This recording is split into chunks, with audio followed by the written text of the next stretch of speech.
Welcome back. তোমরা সব কেমন আছো? নিশ্চয়ই ভালো আছো। আমি খুব ভালো আছি। তো দেখতেই পাচ্ছ গাড়িতে বসে আছি।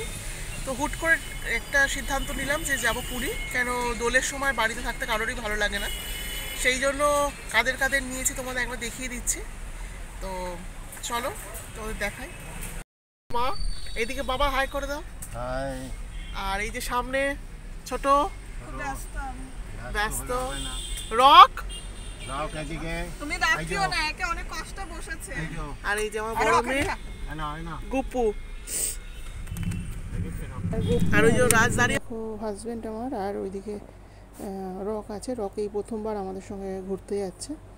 তো পেট্রোল পাম্পে সব ঠিকঠাক, টায়ার ফায়ার ঠিকঠাক করে নেওয়া হলো, কেন অনেকটা দূর, যেহেতু রাস্তায় কিছু যদি হয় তাই জন্য বেশ অনেকটা সময় লাগলো। আর এখানে রককে দেখো বদমাইশি করছে, মানে ওর তো প্রথম তাই একটুখানি অন্যরকম লাগছে। আর যা গরম পড়েছে, আর যতক্ষণ না পেট্রোল পাম্প থেকে বেরোতে পারছে ততক্ষণ তো এসি ফেসি চালানো যাচ্ছে না, কেন লাগবে।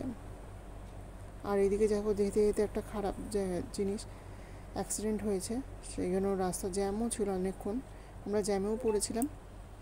তো জ্যাম সরতে দেখতে পাচ্ছি গাড়ি অ্যাক্সিডেন্ট হয়েছে।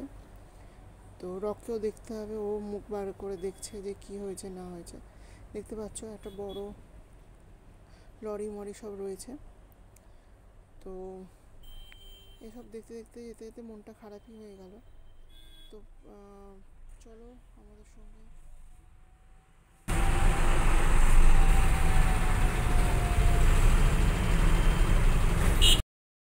আমি খাবো না, তরকা রুটি সব অর্ডার করেছে, আমরা লস্যি খেয়ে নিয়েছি, তাই তো।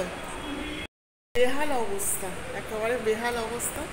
এসি রুমে বসেছি, কেন প্রচণ্ড গরম লাগছিল, বাইরের রুমটা বসা যাচ্ছিল না, এসি রুমে বসা হয়েছে। আর ও রুটি তরকা অর্ডার দিয়েছে।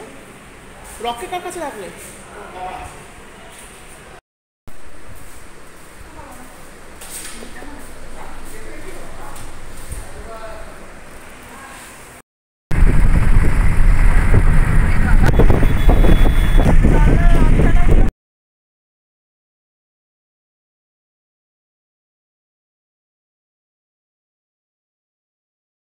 বন্ধুরা, ভিডিওটা আজ এখানে এন্ড করলাম। আশা করি তোমাদের ভালো লেগেছে।